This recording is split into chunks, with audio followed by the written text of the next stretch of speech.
Gold, trusted gold buyers. మీరు తాకట్టు పెట్టిన బంగారాన్ని విడిపించి ఈ రోజు ఉన్న మార్కెట్ ధరకు కొనబడను.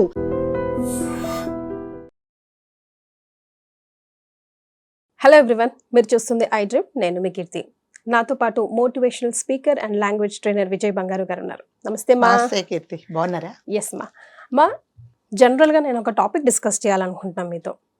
అమ్మాయిలు ఈజీగా అబ్బాయిలకి పడిపోతున్నారా, లేదంటే అసలు ఏం జరుగుతుందో నాకు అర్థం కావట్లేదు. ఈ డార్క్ వెబ్ అనేది ఒకటి స్టార్ట్ అయిన తర్వాత చాలామంది అమ్మాయిలు ఈ ఊబిలో చిక్కుకొని చాలా తక్కువ మంది వెలికి రావడం, ముందడుగేసి ఒకరిని చూసి ఒకరు ఇప్పుడిప్పుడే బయటకు వస్తున్నారని ఒక విధంగా చెప్పుకోవచ్చు. రీసెంట్గా ఇక్కడ మన బాచుపల్లిలో ఇష్యూ చూస్తే కాలేజ్ అమ్మాయిని ట్రేస్ చేసి ఇన్స్టాలో పరిచయమైన 2 రోజులకే, నాకు నచ్చని విషయం అక్కడే, పరిచయమైన 2 రోజులకే తన లవ్ ప్రపోజ్ చేయడం, కలవడం, ఇక అదంతా స్టోరీ మీరు చెప్తేనే బాగుంటుంది. నాకన్నా తిరిగి సూసైడ్ చేసుకుంది అని కాలేజ్ నుంచి ఇన్ఫర్మేషన్ వచ్చిన తర్వాత పేరెంట్స్ రావడం, ఈ హిస్టరీ అంతా వెలుగు రావడం వచ్చింది. అసలు ఎందుకు ఇంత ఫాస్ట్గా ఇవన్నీ జరిగిపోతున్నాయి? Fast in the sense 2 years time పట్టింది అనుకోండి, బట్ ఆ 2 yearsగా హరాస్మెంట్కి అమ్మాయి గురి అవుతూనే ఉంది. మీరు అన్నది అంటే మనకు తెలిసింది ఒకటే విషయం కీర్తి, ఏది ఓన్లీ ఆ అమ్మాయి ఇది వెలికి వచ్చింది కాబట్టి అంతే. సో మనకు తెలియనివి క్షణక్షణం ఇప్పుడు మన ఇద్దరం మాట్లాడుకుంటున్నా, స్టూడియోలో మాట్లాడుకుంటున్న టైంలో కూడా ఇంకొకటి జరుగుతుంది. సో అంటే అమ్మాయిలు ఎలా అయిపోతున్నారంటే, మరి ముఖ్యంగా అంటే వాళ్ళ లిమిట్స్ ఏంటి, వాళ్ళు ఎలా ఉండాలి అనేది మర్చిపోయేసి, వాళ్ళ లిమిట్స్ దాటేసి, అంటే కని పెంచిన తల్లిదండ్రులను నమ్మటం లేదు. ఎవరో ఇన్స్టాగ్రామ్లో ఒక్కరోజు పరిచయం, ఇంకా 2 రోజుల పరిచయానికి, ఒక్కరోజు పరిచయానికి అతను ఏమి చెప్తే అది చేయడానికి వీళ్ళు రెడీ అయిపోతున్నారు. బికాస్ అదే అంటే ఒక ట్రాన్స్లో ఉండిపోతున్నారు. అలా ట్రాప్లోకి లాగాడు. ఆ తర్వాత ఈ డార్క్ వెబ్సైట్ నుంచి ఏదైనా చాక్లెట్స్, మత్తు పదార్థాలు అవి ఆర్డర్ చేసి పంపించేవాడు. అది తిన్న తర్వాత నాకు తెలియకుండానే. కాదు కీర్తి, నేను ఒక్కటే చెప్తా, ఇవన్నిటికంటే ముందు సపోజ్ మీరు నేనున్నానండి, హలో అమ్మా కీర్తి బాగున్నావా అంటేనే కదా మీరు నన్ను పలకరిస్తారు. దాని తర్వాత నెక్స్ట్ ఏముంటుంది, మేడం బాగున్నారా, ఎక్కడ ఉంటారు, ఏంటి అని వివరాలు ఎప్పుడు ఉంటాయి? మీరు మళ్ళీ నాతో ఫర్దర్ కాన్వర్జేషన్ మీరు ఎక్స్టెండ్ చేస్తేనే కదా. అలాగే ఇప్పుడు ఆ అబ్బాయి ఏదో పరిచయం అయ్యాడండి, ఎంతవరకు ఉండాలి? ఇప్పుడు అతను హలో అంటే హలో వరకు ఉండాలి. వీళ్ళ పరిచయాలు ఎలా పెరిగిపోయినా 2 రోజులకి ఎవరైనా ప్రపోజ్ చేయడమే కాకుండా అతనితో ఎంత చనువు అంటే ఒంటరిగా ఆమె ఉండడానికి కూడా వెనుకాడనటువంటి ముందంజ వేసింది అనమాట. స్త్రీలు అన్నిట్లో చాలా ముందంజగా ఉన్నారు, చాలా ఎదిగిపోతున్నారు అంటే నిజంగానే విల్ ఫీల్ ప్రౌడ్. కానీ ఇలాంటి విషయాలలో మరి ఆమె ఏం చూసి అతన్ని నమ్మింది చెప్పండి కదా. అది చాలా అంటే వాళ్ళు ఏమనుకుంటున్నారంటే, మేమేం చేస్తే అదే కరెక్ట్, అసలు మనం కాలేజీకి ఎందుకు వస్తున్నాము, ఏంటి మన అసలు గోల్ ఏంటి అనేది అన్నీ మర్చిపోయేసి, ఎవరినైతే నమ్మకూడదో, ఎవరైతే అసలు మనకు తెలియదండి, అతను అబ్బాయి ఎవరో తెలియదు, నువ్వు ఎలా నమ్ముతావు? నమ్మిన తర్వాత 2 రోజులకు అతను ప్రపోజ్ చేశాడు, ఫైన్, పోనీ అంత నిజంగానే చాలా అట్రాక్షన్ ఇద్దరికి ఒకరికొకరు, సరే ఓకే ఫైన్, అంతవరకు కూడా మనం ఏమనట్లేదు, యాక్సెప్ట్ చేద్దాం. ఒకవేళ అంటారు కదా, చూసిన క్షణంలోనే నేను ఫస్ట్ నైట్ అని ఇంకేమిటో చెప్తారు, సరే ఓకే, దానికి కూడా మనం ఏమీ అనట్లేదు, for that also we have no problem. దాని తర్వాత ఏం చేశాడంటే అతను, అంటే ఎప్పుడైనా కీర్తి, ఎవరైనా ఒక మనిషి ఒక అబ్బాయి ఒక అమ్మాయిని ఇష్టపడుతున్నాడు అంటే ఫిజికల్గా ఇష్టపడటమా, లేకపోతే మనస్ఫూర్తిగా మనసుతో ప్రేమిస్తున్నావు అనేది కూడా చాలా ఇంపార్టెంట్ కదా. ఎవరైతే చూడండి, ఆ కుర్రోడు సరే ప్రపోజ్ చేశాడు, ప్రపోజ్ చేయడం అంటే ఏంటి, నీతో పాటు నేను కలగాలం, నువ్వు ఉండేంత దాకా మరిద్దరం కలిసి ఉంటాము అనేదే కదా ప్రపోజల్ అంటే. పెళ్లి ప్రపోజల్ అంటే అంతే కదా, నువ్వంటే నాకు ఇష్టం, మరిద్దరం కలిసి ఉందాము, సో జీవితాంతం నీకు నేను, నాకు నువ్వు తోడుంటాము అని అనుకున్నాడు. అంటే ఏంటి, నా సొంతం అనుకున్నప్పుడు అతను మరి వేరే వాళ్ళకి ఎలా షేర్ చేస్తారండి ఈ అమ్మాయిని? అప్పటికైనా ఈ అమ్మాయికి తెలియాలి కదా. అంటే ఈ అమ్మాయిని ఏం చేశాడంటే ఓన్లీ తన మోజు తీరేదాకా వాడుకున్నాడు. దానికి కూడా ఈ అమ్మాయి సహకరించింది కదా. ఎప్పుడైనా చూడండి, ఒక అబ్బాయి ఒక అమ్మాయిని ఇష్టపడుతున్నాడు అనంటే ఎప్పుడు కూడా ఆ అమ్మాయిని నువ్వు ప్రైవేట్గా కలుద్దామని అన్నాడండి. ఏమంటాడంటే, మన ఇద్దరం పెళ్ళి అయిన తర్వాతనే మన ఇద్దరం ఒకరికొకరం, మన శరీరాలు ఒకరికొకరం కావాలి అనుకుంటే ఫస్ట్ పెళ్ళి అనేది ఉండాలి అని అంటాడు. ఎప్పుడైతే నిన్ను శారీరకంగా తను కోరుకున్నాడో అది తప్పనే కదా అర్థం. అది నాకు ముందు తెలియలేదు, ఒకరికొకరిని దగ్గర అవ్వాలంటే ఫిజికల్ రిలేషన్షిప్ ఉండాలి కదా అని నాన్ని నమ్మించాడు, చాక్లెట్ ఏదో ఇచ్చాడు, ఆ తర్వాత నేను 1 గంట సేపు 2 గంటల వరకు మేలుకోయేదా. ఎంతమంది నన్ను వాడేశారో కూడా నాకు ఎన్నిసార్లు ఐడియా ఇచ్చాడు లేదండి. చాక్లెట్స్? ప్రతిసారి ఇస్తూనే ఉన్నాడు కదా. ఉమ్. సో ప్రతిసారి ఈ అమ్మాయి ఈ అబ్బాయికి ఈ అమ్మాయి కావాలనుకున్నప్పుడల్లా ఇచ్చాడు. నెక్స్ట్ డే అయినా అమ్మాయి కొంచెమన్నా అంటే మీరు అన్నట్టుగా ఒకలాంటి మత్తులో ఉండిపోయింది అనుకోండి, ఒక్కసారి నా రియలైజేషన్ ఉండదా అమ్మాయికి? అంటే లైక్ అప్పటికే పానిక్ అటాక్ అయిపోయింది అమ్మాయికి, అవును. Because first time second time 3 time commit అయిపోయింది. అయిపోయింది కదా. అవును. అప్పటికి ఇంకా పిక్చర్స్ వీడియోస్ అన్ని చూపించడం, నువ్వు రాకపోతే నేను ఇది చేస్తా అది చేస్తా, అక్కడ చూపిస్తా ఇక్కడ చూపిస్తా, వెబ్సైట్ లో పెడతా, సోషల్ మీడియాలో పెడతా అని తనని 1.5 2 years అవును లాగా కీర్తి, నేనేం చెప్తానంటే సో మన లిమిట్స్ అనేది మనం ఎప్పుడైతే దాటుతామో అవకాశం నువ్వే ఇచ్చావంటారు. ఇచ్చావు కదా, అవకాశం ఆ అమ్మాయే ఇచ్చింది. ఎప్పుడైతే సరే నువ్వు ప్రపోజ్ చేసావు, ప్రపోజ్ చేసినట్టు నేను ఇందాక చెప్పినట్టుగా ప్రపోజ్ అంటే ఏంటి, నువ్వు నేను కలిసి ఉందాము, సరే మన ఇద్దరం ఒకరికొకరు ఉందాం అనుకున్నప్పుడు అసలు నువ్వు ఫిజికల్ రిలేషన్ ఎందుకు అడుగుతావు? ఇది ఎప్పుడు జరగాలి? పెళ్ళి అయిన తర్వాత కదా జరగాలి. ఎప్పుడైతే అతను మన ఇద్దరం కలిసి ఉందాము, నువ్వు ప్రైవేట్ రూమ్ లోకి రా, లేకపోతే మార్నింగ్ మన ఇద్దరం కలుసుకుందాము, ఎవరికి చెప్పకూడదు అని అనుకున్నప్పుడే ఈ అమ్మాయికి తెలియాలి కదా. దరిద్రం ఏంటంటే అంత కాలేజ్ లోనే జరిగింది, అంతే, campus లోనే. అదే ఆ కాలేజీలో జరగడమే. కాలేజీలు అంటే ఇది వరకు అంటే దేవాలయాలు, స్కూల్స్ అంటే కాలేజెస్ అంటే అని అనుకునే వాళ్ళము. ఇప్పుడు అది కూడా లేదు. లాస్ట్కి ఏమైందంటే ఈ అమ్మాయి అలా అయిన తర్వాత సెక్యూరిటీ వాళ్ళకి దొరికింది. ఆ అమ్మాయి సెక్యూరిటీ వాళ్ళకి దొరికినప్పుడు అమ్మాయిని పట్టుకున్నప్పుడు వాళ్ళు ఏం చేశారంటే మరి అంతే కదా, మేనేజ్మెంట్కి చెప్పడము అవన్నీ జరిగిన తర్వాత ఈ అమ్మాయి అప్పుడు కూడా రియలైజ్ అవ్వలేదండి. దాని తర్వాత ఇక్కడంతా మనకు నిఘా ఉంది అని చెప్పేసి రూమ్లో అదేంటి ఓయూ రూమ్లోకి తీసుకెళ్ళాడు. మరి ఒక్కసారి కాకుండా ఒక్కసారైనా నీకు అసలు ఏం జరుగుతుందో తెలియాలి కదా. సరే అంతవరకు పోని, అతడు ఏదో ఇష్టపడ్డాడు, మీ ఇద్దరు ఒకరికొకరు ఇష్టపడ్డారు, సరే శారీరకంగా ఒకరయ్యారు.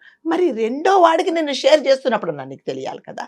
సో ఎప్పుడైనా సరే నాది అనుకుంటానమ్మా, నాది అనుకున్నది నేను వేరే వాళ్ళకి ఎలా షేర్ చేస్తాను? అంటే రియలైజ్ అయ్యి ఉంటది madam, but panic attack like అదే మీరు అన్నట్టుగా బ్లాక్ మెయిల్ చేస్తా ఉన్నాడు కదా, అదే. వీడియోస్ చూపిస్తాను, పెడతాను, అక్కడ పెడతాను, ఇక్కడ పెడతాను అనేసరికి ఇంకా వీడు సరైనోడు కాదు, నేను మోసపోయానని తనకు అర్థం అయ్యింది. But he has no other options, బయటకు వచ్చి చెప్పుకోలేకపోయింది. ఫ్రెండ్స్ తోనో లేకపోతే ఫ్యాకల్టీతోనో లేకపోతే అట్లీస్ట్ పేరెంట్స్ తోనో చెప్పుకోలేకపోయింది. మరి అతనికి షేర్ చేసినప్పుడు కూడా ఈ అమ్మాయి ఏమనుకుంటుందంటే అదే మీరు అన్నట్టుగా బ్లాక్ మెయిల్ చేస్తున్నాడు, అది చేస్తాను ఇది చేస్తానని చెప్పేసి. సో వీటన్నిటికి ఏంటికి వీటన్నిటికీ మీరు చెప్పండి, వీటన్నిటికి కారణం ఏంటి? మన లిమిట్స్ దాటడమే. ఎవరినైనా సరే నీ లిమిట్స్ ఇవి, నా లిమిట్స్ ఇవి, నువ్వు నా లిమిట్స్లోకి రాకు, నేను దాటను అని ఎప్పుడైనా సరే అంటే నేను ఈ అమ్మాయిది మనం వీఆర్ టేకింగ్ 1 ఎగ్జాంపుల్. అమ్మాయిలు ఎప్పుడైనా సరే కీర్తి ఒక లైన్ అనేది మీరు డ్రా చేసుకోవాలి, ఆ లైన్లోనే ఉండాలి. మీకు ఎంత కష్టమైనా సరే ఆ లైన్లు మీరు దాటినప్పుడు ఇలాంటివే జరుగుతాయి జీవితంలో. సో ప్రతి ఒక్క అమ్మాయి ఎవరైనా సరే నేను ఇంతే, నేను ఇలాగే ఉంటాను, నీ లిమిట్స్ ఇవే, నీకు ఏదైనా నిజంగా నాతో అంటే జీవితాంతం నాతో నువ్వు ట్రావెల్ చేయాలనుకున్నప్పుడు ఇది సరైన పద్ధతి కాదు అనే విధంగా ఆడపిల్లలు ట్రై చేయాలి. మగపిల్లలతో ఆడపిల్లలు ఎలా ఉండాలంటే కీర్తి అంటే నేను చెప్తున్నా అంటే ఫ్రీగా ఉండండి, వాళ్ళతో పాటు మీరు సినిమాలకు వెళ్ళండి, షికార్లకు వెళ్ళండి, ఏమైనా సరే షేర్ చేసుకోండి. కానీ ఒక అమ్మాయిని చూసినప్పుడు ఈ అమ్మాయితో మనం ఈ లిమిట్స్లోనే ఉండాలి, ఈ లిమిట్స్ దాటితే ఈమె పెద్ద పులి మనం రక్కేస్తుంది అనేలాగా మీరు ఎప్పుడైతే మీరు లైన్ డ్రా చేసుకుంటారో, ఎవరు ఏమంటారు అబ్బాయిలు అంటారు దాని జోలికి వెళ్ళకురా బాబు, అది రాక్షసి మీద పడిపోతుంది అన్న కూడా మనకి ఫైనల్ గా ఇప్పుడు తను ఇచ్చే మెసేజ్ కూడా అందరికి అదే, మీడియా ముందుకు రావడానికి కూడా కారణం అదే. నాలాగా ఎవరు ఇబ్బంది పడకూడదు, ఎవరికి హక్కు లేదు మన ఇష్టం లేకుండా మన శరీరం పైన ముట్టుకోవడానికి, చెయ్యడానికి అని చెప్పి. అదే లాస్ట్ ఫైనల్ గా ఈ అమ్మాయి పాపం రియలైజ్ అంతా డ్యామేజ్ అయిపోయిన తర్వాత లాస్ట్ సూసైడ్ చేసుకుందాము అనుకున్నప్పుడు తల్లిదండ్రులకు చెప్పినప్పుడు నిజంగా తల్లికి ఏం తెలుసు చెప్పండి? కాలేజ్కి వెళ్తుంది, చదువుకుంటుంది, నా కూతురికి మంచి భవిష్యత్తు ఉంటుంది. కానీ hats off to their parents అండి, వారి ఫ్యామిలీ వాళ్ళు కూడా, బికాజ్ ఓన్లీ వాళ్ళ వల్లనే తను ఇప్పుడు ఈ ట్రామా నుంచి బయటికి రాగలుగుతుంది మెల్లమెల్లగా. అమ్మ తన ఒక్కొక్క మాట చెప్తుంటే వినలేకపోయిందంట విజయమ్మ, వినలేక వద్దురా నాకు ఒక్కసారి ఇన్ని చెప్పకో, మెల్లమెల్లగా చెప్పు, బట్ వినలేను, ఫ్యామిలీ అంతా నీతో ఉన్నాము, మనం కేసు వేద్దాం. గ్రేట్ సపోర్ట్ కదా కదా.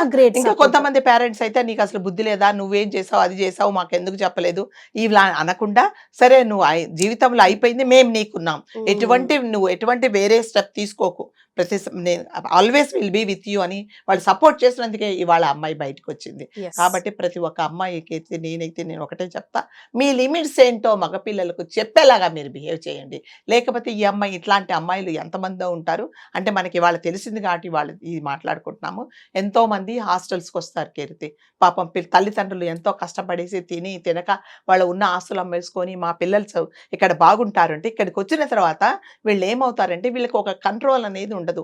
ఎక్కడో అంటే స్కూళ్ళల్లో కాలేజీలలో చదివేసి ఒక చిన్న ఊర్లలో వాళ్ళకి ఒక లిమిటేషన్ ఉంటుంది కదా, పొద్దునే కాలేజీకి వెళ్ళాలా, ఈవినింగ్ రావాలి, అమ్మ దగ్గరికి వెళ్ళాలి, పేరెంట్స్ దగ్గర ఉండాలి అనేది ఉంటుంది. కానీ ఇక్కడికి వచ్చేటప్పటికైతే వీళ్ళకి ఒక స్వతంత్రులాగా అయిపోతారు. ఒక హాస్టల్స్లో ఉంటే వార్డెన్ ఏం చేస్తుంది, మీరు కరెక్ట్గా నాకు నెలకు ఫీజు కట్టారా లేదా అనేది చూస్తుంది తప్ప మిగతా అవన్నీ చూడు. సో మీ సెల్ఫ్ డిసిప్లిన్ ఎవరికైనా ప్రతి ఒక్క ఆడపిల్లకు సెల్ఫ్ డిసిప్లిన్ లేకపోతే ఇలాంటివి జరుగుతాయి. నేనేం చేస్తున్నాను, ఈ పని చేసినందువల్ల నాకు జీవితంలో నష్టం జరుగుతుందా, నేనేమైనా కోల్పోతానా అంటే మీరు చూడండి, పరువు మర్యాద తల్లిదండ్రులు అవన్నీ వదిలేండి, ఫస్ట్ సఫర్ అయ్యేది మీరే. ఫస్ట్ సఫర్ అయ్యేది ఎవరంటే ఇమీడియట్ ఎఫెక్ట్ అయ్యేది నీ శరీరమే, నీ మనసే, నీ గోతిని నువ్వే తవ్వుకుంటున్నావు. కాబట్టి ప్రతి ఒక్క ఆడపిల్ల ఎలా ఉండాలి అంటే లిమిట్స్ ఏంటి, నేను దేనికోసం వచ్చాను ఇక్కడికి, నా పర్పస్ ఏంటి అనేది ఉండాలి. ప్రతి ఒక్క మగపిల్లలకు కూడా నిజంగానే ఈ అమ్మాయి అన్నిట్లో బాగానే ఉంటుందిరా బాబోయ్, మనం లిమిట్స్ దాటితే మనం చంపేస్తుంది అనేలాగా భయం పుట్టేలాగా ఎవరైనా ఉంటే మాత్రం ఇలాంటివి జరగవండి. లేకపోతే ఇలాంటివి జరుగుతుంది. ఎంతమంది ఊర్లలో నుంచి వచ్చి హాస్టల్స్లో ఉండి ఇట్లాంటివి చేసేసి లాస్ట్కి ఏం చేయాలో తెలియక ఆ పిల్లలు ఏమైపోయారో తెలియక తల్లిదండ్రులు గుండెలు బాదుకొని ఇదిగో మీ అమ్మాయి లేదు ఇక్కడ అంటే తల్లిదండ్రులు ఏం చేస్తారు, తిరిగి ఒక హాస్టల్లో చేరుస్తారు. వీళ్ళు వెళ్ళిపోయిన తర్వాత వీళ్ళ ఇష్టం వచ్చినట్టు ఇంకొక హాస్టల్ ఎత్తుక్కొని తల్లిదండ్రులకు పిల్లలు ఏ హాస్టల్లో ఉన్నారు కూడా తెలియకుండా వాళ్ళని డార్కులు పెట్టేసి ఫోన్ చేస్తే కూడా నేను బిజీగా ఉన్నానని చెప్పేసి లాస్ట్కు చివరికి ఎవరితోనూ వెళ్ళిపోయి వాడి అవసరాలు తీర్చుకొని 10 మందికి పనిచేసి దాన్ని చంపేసినప్పుడు కూడా పాపం తల్లిదండ్రులకు చెప్తే వాళ్ళు బోరుమని ఏడుస్తారు. అంటే వాళ్ళకి తెలియదు కదా ఏమైందో తెలియదు. ఏమ్మా మీకు తెలియదా అని అడిగితే నాకు తెలియదు నాన్న, నాకు మా హాస్టల్లో పలానా హాస్టల్లో చేర్పించారనేసి గుండెలు బద్దలయ్యేలాగా ఏడుస్తున్నారు. కాబట్టి దయచేసి ప్రతి ఒక్క ఆడపిల్ల నా పర్పస్ ఏంటి, నేను ఎందుకు వచ్చాను, మళ్ళీ చెప్తున్నా, ఈ పరువు మర్యాద మీ అమ్మగారు చనిపోతారు, మీ నాన్నగారు పోతారు, ఇవన్నీ కాదు. ఫస్ట్ ఆ ఎఫెక్ట్ ఇమీడియట్ ఎఫెక్ట్ అయ్యేది మీరు. బంగారు భవిష్యత్తు ఉండాల్సిన ఆడపిల్లలు ఇక్కడికి వచ్చేసి మీ జీవితాలు నాశనం చేసుకుంటూ ఉంటే అంటే పక్కన వాళ్ళందరూ మనం అందరం ఎంతో బాధపడతాం కదా.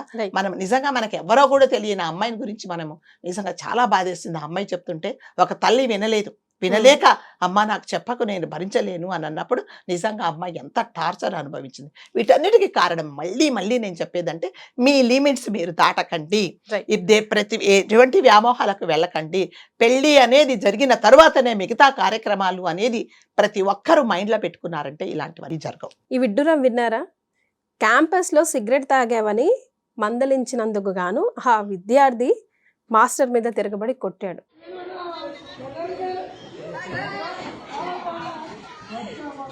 ఎందుకు రాయను కొడతా ఆ జోన్ ఎట్ట కొట్టాడు?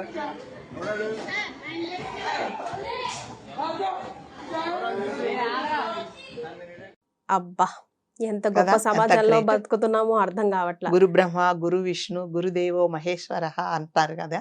గురు సాక్షాత్ పరబ్రహ్మ అనేది కాదు, పరబ్రహ్మ కాదు, కానీ కనీసం ఒక సాటి మనిషి నా జీవితాన్ని తీర్చిదిద్దే ఒక వ్యక్తి నా తండ్రితో సమానము, నా జీవితం ఈ రోజు బాగుపడాలి అని అంటే ఇతనే నాకు కారణం, ఇతని ద్వారానే నా జీవితాన్ని నేను తీర్చిదిద్దుకుంటాననేది మర్చిపోయి మంచి చెప్పినందుకు విద్యార్థులు స్టూడెంట్స్ మీద దాడి చేస్తే మరి టీచర్స్ కి ఎలాంటి అంటే ఏం చేయాలి, టీచర్స్ మీద దాడి చేస్తే అదే అంతే కదా. మరి దాడి చేస్తే అంటే ఇప్పుడు రేపు పొద్దున సరే తాగాడండి, పేరెంట్స్ కి తెలిసింది, ఏమయ్యా టీచరు కాలేజీలో వెళ్తున్నా నువ్వు అంత మాత్రం చూడలేవా, మా పిల్లల్ని మందలించాలేమో, మళ్ళీ కాలేజ్కి స్కూల్ కి ఆ ఫ్యాకల్టీకి అందరికి రెడ్ సర్టిఫికేట్ ఇచ్చేస్తారు కదమ్మా. అసలు నాకేమనిపిస్తుంది అంటే ఆ పిల్లోని పట్టుకొని నా కాలర్ పట్టుకొని, అరే నువ్వే నీ తండ్రి ప్లేస్ లో ఉంటే నీకే ఒక కొడుకు పుడితే నువ్వేం చేస్తావు, కమాన్ శబాష్ మంచి కలిసి కూర్చొని తాగుదామని అంటారా, అన్నారు కదా. అదే ఎవరికైనా కదా కీర్తి, ఒకటి తన దాకే వస్తే గాని ఆ కష్టము అది తెలియదు అనమాట. సో ఇది వరకు చెప్పినట్టుగా స్టూడెంట్స్ కు టీచర్స్ కి అంటే విద్యార్థులకు టీచర్స్కు ఇలాంటి సంబంధాలు ఇప్పుడు లేవండి, ఏమీ లేవు.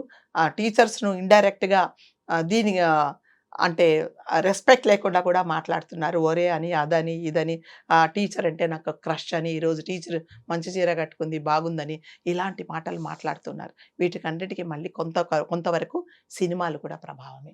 సినిమాలలో కూడా చూపిస్తూ ఉంటారు తెలుసా, టీచర్స్ను కొన్ని సీన్స్ కూడా క్రియేట్ చేస్తారు డైరెక్ట్. ఐఎమ్ సారీ టు సే, అందరు కాదు, కొంతమంది డైరెక్టర్స్ అంటే స్టూడెంట్స్ టీచర్స్ని అవమానించడము, వాళ్ళను వెకిలిగా అంటే రియల్ మాట్లాడడము. లైఫ్ లో జరుగుతుంది కాబట్టి మేము మేము అలా చేస్తున్నాము. చేయకూడదు అని చెప్పడానికి అదే చేస్తున్నాం. కదా, ఇది ఎలాగంటే చెట్టు ముందా విత్తనం ముందా అంటే, మీరు చూస్తున్నారు కాబట్టి మేము చేసామంటారు, మీరు చేశారు కాబట్టి మేము చూస్తున్నాం అంటాం.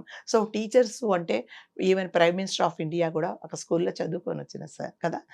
ప్రతి ఒక్కరి జీవితంలో ఇంపార్టెంట్ ఎవరంటే తల్లిదండ్రులు ఎంత ఇంపార్టెంటో టీచర్స్ కూడా అంతే. మీ భవిష్యత్తును తీర్చిదిద్దేదే టీచర్స్. అలాంటి వాళ్ళకు మీరు రెస్పెక్ట్ ఇవ్వకపోతే ఇంకెవరిని మీరు గౌరవిస్తారు చెప్పండి. టీచర్స్ అంటే మీ మీ మార్గాన్ని మంచి మార్గంలో మీ జీవితాన్ని మంచి మార్గంలో పెట్టే వాళ్ళే టీచర్స్. ఇవాళ ఎందుకు తాగావన్నందుకు కొడితే ఇంకా ఏం చేయాలి?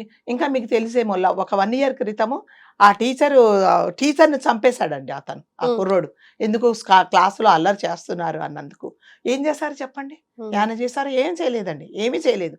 కాబట్టి మైనర్ కదా, మైనర్. సో ఇది ఏమనంటే ఇప్పుడు minor. ప్రతి ఒక్కటి ఏమైందంటే ఆ, ఏం ఏ చేసినా కూడా వేషాలన్నా కట్టొచ్చు అంటే మైనర్ ఇలాంటి ముసుగులో. ఎన్ని వేషాలైనా వేయచ్చు. మైనర్స్ వేరే చిన్నపిల్లల్ని పాడు చేయొచ్చు, ఎలాంటి పనులన్నా చేయొచ్చు. కానీ అప్పుడు మాత్రం మైనర్స్ అని గుర్తురాదు. ఎప్పుడైతే ఇలాంటి శిక్షలు వస్తే మాత్రం అన్ని రూల్స్, అన్ని రెగ్యులేషన్స్ అన్నీ వస్తాయి. కాబట్టి టీచర్స్ అంటే మన జీవితాలను తీర్చిదిద్దే వాళ్ళు ఎవరైనా సరే. ఇదివరకు ఎలాగుండేది, ఇప్పటికి కూడా మేము ఇంత పెద్దవాళ్ళమైనా మాకు చదువు చెప్పిన టీచర్స్ కనిపిస్తే మేము గౌరవంగా నమస్కారం పెడతాము. అంతెందుకమ్మా, ఇప్పుడు మేమున్నాము 22, 25 years, ఎవరైనా, నేనైనా, జయక్కైనా, ఎవరమైనా ఫర్ దట్ అంతే మ్యాటర్ కదా. మీడియాలో మా ఎదురుకుండా కూర్చున్న మీరంతా కూడా మాకు టీచర్సే జ్ఞానం పంచేవాళ్ళు. అదే కదా, ఎంత డ్యూ రెస్పెక్ట్ తో మాట్లాడతాం ప్రతి సెకండ్ కూడా. పిల్లలు ఎప్పుడమ్మా నేర్చుకుంటారు? ఎప్పుడు అసలు నేర్చుకుంటారు అర్థమే చెప్పండి? కావట్లా. ఎప్పుడు నేర్చుకుంటారు? అసలు ఇది వాడి మైండ్ సెట్ ఎలా ఉంటుందో, వాళ్ళ పేరెంట్స్ ఎలా ఉంటుందో, వాడు పెరిగిన వాతావరణం ఎలా ఉంటుందో, ఎందుకంత క్రూయల్ గా బిహేవ్ చేశాడు, తప్పు అని చెప్పినందుకు మాస్టర్నే కొడితే వాడు ఇంకా ఎలాంటి అదే కదా, వాడు మెంటాలిటీతో ఏమి ఉన్నాడు? ఇది అవుతాడు సైకోనే చెప్పండి? వాడు ఒక విధంగా. కాదు, వాడు ఇంకా ఏం చదువుకుంటాడు, ఏం ఉద్ధరిస్తాడు? ఆడికాడు ఏం భూమికి ఉద్ధరించుకుంటాడు భారమే చెప్పండి? నన్ను అడుగుతాం. భారమే. Sorry to say. కాబట్టి టీచర్స్ను అనేది నిజంగా మనము అంటే ఈ కాలం ఎలా అయిపోయింది, నన్ను గౌరవించు, నేను నీ టీచర్ను అని teachers చెప్పుకోవాలి ఇంకా, అవి కూడా చెప్పుకోవాల్సిన పాటల రూపంలో. పరిస్థితి వస్తుంది అనమాట. ఏంటంటే కొంతమంది కీర్తి లెక్చరర్స్ కూడా అలా బిహేవ్ చేస్తున్నారు అనమాట. అంటే స్టూడెంట్స్ని పెళ్లి చేసుకోవడము, వాళ్ళతో తిరగడము, ఇవన్నిటికీ కూడా అంటే గురువు అనే స్థానం అనేది చాలా చాలా ఉన్నతమైన స్థానం అనేది మర్చిపోయేసి స్టూడెంట్స్ని పెళ్లి చేసుకుంటున్నారు చాలా మటుకు. సో వీటి వల్ల ఏమవుతుందంటే ఆ డిఫరెన్స్ అనేది ఏం తెలియట్లేదు. సో మాతో పాటు వీళ్ళు కదా, ఇంకా కొంతమంది అయితే వాళ్ళతో పాటు మళ్ళీ సినిమాలే, వాళ్ళతో పాటు కూర్చొని మద్దు తినడం, పార్టీలు చేసుకోవడము, తాగడము, ఉమ్. అందరిలో సినిమాలకు వెళ్ళడము, ఇలా చేస్తున్నప్పుడు ఏం గౌరవిస్తారు? కాబట్టి ఇలా జరగడానికి కారణం ముఖ్యంగా తల్లిదండ్రులు ప్రతి ఒక్కరు. అంటే నేను చెప్తున్నా కదా, మంచి జరిగినా చెడు జరిగినా పిల్లలకు ఏం చేసినా తల్లిదండ్రులదే బాధ్యత. తల్లిదండ్రులు ప్రతి ఒక్క పిల్లలకు మంచి చెడు అనేది నేర్పించాలి. సో మీ ఇంట్లో ఆడపిల్లల్ని మీరు ఎంత జాగ్రత్తగా చూసుకుంటారో, ప్రతిసారి మనం చెప్తాం ఆడపిల్లలు బయటికి వెళ్తే ఏం చెప్తామంటే, అమ్మ జాగ్రత్తగా ఉండవు.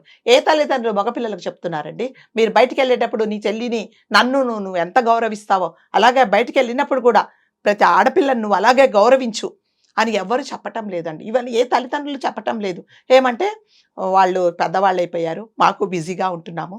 ఏం బిజీగా ఉంటారు? రీల్స్ చేసుకోవడంలో, లేకపోతే అమ్మాలకు అలా ముచ్చట్లు చెప్పుకోవడంలోనే బిజీగా ఉంటారు. తల్లిదండ్రులు పిల్లలకి ఏమి నేర్పించట్లేదండి. ఏమి నేర్పినప్పుడు ఇలాంటివే జరుగుతుంది. అంటే గురువు అనేది ఎంత పెద్ద స్థానమో వాళ్ళకి ఎలాంటి రెస్పెక్ట్ ఇవ్వాలనేది వీళ్ళు మాట్లాడుకోవటం, అందుకనే ఇలాంటివి జరుగుతున్నాయి. కాబట్టి దయచేసి తల్లిదండ్రులు గురువు అంటే మీరు కూడా చదువుకున్న వాళ్ళైతే మీకు కూడా ఆ గురువు స్థానం ఏంటో తెలుస్తుంది, ఆ ఇంపార్టెన్స్ ఏంటో తెలుస్తుంది. గురువు అనేది ప్రతి ఒక్కరికి చాలా అంటే మన జీవితంలో మనం గౌరవించాల్సింది ఎవరు అంటే తల్లిదండ్రుల తర్వాత గురువులనేనండి. మీరు ఇవాళ ఇంత పెద్ద ఇది అయ్యారు, ఎంత పెద్ద యాంకర్ అయ్యారు, ఇంత పెద్ద పేరు తెచ్చుకున్నారు అంటే దానికి కారణము మీ తల్లిదండ్రులతో పాటు మీరు తల్లిదండ్రులు నేర్పించిన క్రమశిక్షణ ప్లస్ మీ గురువులు కూడా కదా. ఆ గురువుని ఎప్పుడు మర్చిపోకూడదు. సిగరెట్ తాగడని, చిట్టీలు అదేంటి కాఫీ ఎగ్జామ్లో కాపీ కాపీ కొట్టాడని. కొడుతున్నారని, లేకపోతే తోటి పిల్లని ఏదో ఒక మాట అన్నారని, అంటే ఒక మాట అంటే మీరు కొట్టేస్తే ఇంకా అసలు అతను ఆ లెక్చరర్ అయితే కాదమ్మా, అసలు నష్టం ఎవరు? ఒక్క పాయింట్ ఇంకేమీ ఆలోచించక్కర్లే. అంతే కదా, పెద్ద అసలు ఏం ఏది అక్కర్లేదు. నువ్వు సిగరెట్ తాగడం వల్ల నష్టం నిన్ను మందలించిన వాడికా నీకా? నీకే కదా, నీకే. అది వాళ్ళకి గుర్తించట్లేదు. అంటే ఇప్పుడు ఎలా అయిపోయారంటే నేను ఏం చేసినా నన్ను ఎవరు కరెక్ట్ చేయకూడదు, నేను చేసిందే కరెక్ట్ అని అనుకుంటారనమాట. అందుకనే అది భరించలేకపోయాడు. వీటన్నిటి కారణం మళ్ళీ తల్లిదండ్రి. ప్రతి ఒక్క తల్లిదండ్రి పిల్లలకు అంటే ఎంతసేపు వచ్చి స్కూల్లో ఎంతసేపు ఉంటారంటే ఇంట్లో ఉన్నప్పుడు కూడా తల్లిదండ్రులు తప్పకుండా పిల్లలకి ఇలాంటివన్నీ చెప్పాలండి, లేకపోతే ఇలాంటివి జరుగుతాయి. కాబట్టి దయచేసి అంటే మనం అనుకుంటాం కదా, దయచేసి టీచర్లను గురువులను గౌరవించడం అనేది తల్లిదండ్రులు తప్పకుండా నేర్పించాలండి. లేకపోతే ఇంకా కొన్ని రోజుల తర్వాత గురువు అనేది ఉండకుండా పోతారు కదా. ఇప్పుడు చాలా మటుకు టీచర్స్ ఏమంటున్నారండి, మా చిన్నతనంలో మేము తప్పు చేసే తప్పకుండా మమ్మల్ని స్కూల్ కాంపౌండ్ చుట్టూ 4 రౌండ్లు తిప్పేవాళ్ళు, గుంజుళ్ళు తీయించేవాళ్ళు తెలుసా, ఇంపోజిషన్ రాయించేవాళ్ళు. ఒకటి ఏదైనా తప్పు చేస్తే నేను చెయ్యను అనేసి 100 సార్లు రాసిచ్చేవాళ్ళు. ఇప్పుడు ఉన్నారా ఏంటి, మీరు పనిష్మెంట్ ఇస్తారా మా పిల్లలకి, ఇంత చదువు ఇంత ఇది చేస్తారా అనేసి తల్లిదండ్రులు కూడా రివర్స్ అవుతున్నారు. సో కాబట్టి పిల్లలకు కూడా అంటే టీచర్స్ కూడా ఎలాంటి అంటే వాళ్ళకి భయపడుతున్నారు. కొన్ని స్కూల్స్ లో ఏమంటారంటే పిల్లల్ని అసలు మీరు ఏం అనకూడదు, పిల్లల్ని అసలు ఏం చేసినా కూడా వాళ్ళని మీరు అసలు ఒక మాట అనకూడదు అని అంటున్నారు. మరి టీచర్స్ ఎందుకు చెప్పండి, టీచర్ అంటేనే కరెక్ట్ చేయడం కదండి.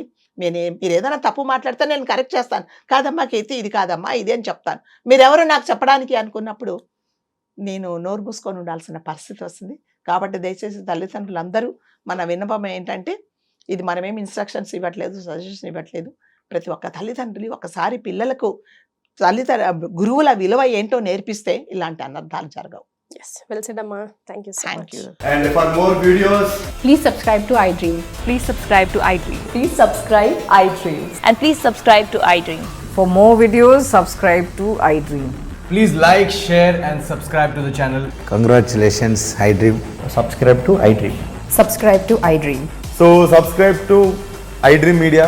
iDream team andarki huge congratulations. Please subscribe iDream Media. Please subscribe to iDream. Subscribe iDream. Please subscribe to iDream. iDream అంటే నా కళల ఛానల్ను సబ్స్క్రైబ్ చేసుకున్న నోరు తిరుగుతలేదు, మీరైతే గంట గుర్తు కొట్టండి. For more such videos, please subscribe to iDream. Subscribe to iDream. Please subscribe to iDream. Please subscribe iDream Media. Please do subscribe to iDream. Please subscribe to iDream Media. For best entertainment and information, please subscribe iDream. And don't forget to subscribe to iDream.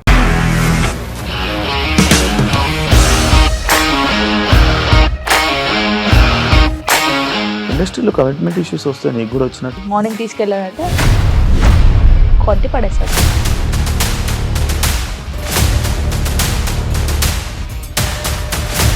ఒక్కళ్ళు కూడా చూడలేదు ఈ cinema అని చెప్పడానికి కూడా చాలా ధైర్యం కావాలి. అది నిజం కదా, దాంట్లో ధైర్యం ఏంటి? ఇది నెక్స్ట్ డే ప్లేట్ మార్చేస్తే తప్పు కదా. As of now, we are comfortable this అని నేను అనుకుంటున్నాను. రష్మిక గారిది మీది ఒకే ఊరంట కదా. నీకు కోపం వచ్చిందంటే బాగా తిట్టేత్తరా? తిట్టేద్దామండి. నిజంగా గేమ్ ని ఎలా చేంజ్ చేయగలిగారు? ఏపీఎస్ఎఫ్సి వాళ్ళకి 6 నెలల్లో నేను 6 లక్షలు కట్టా. బిజినెస్ చేయాలనుకుంటే it is as difficult as riding a tiger.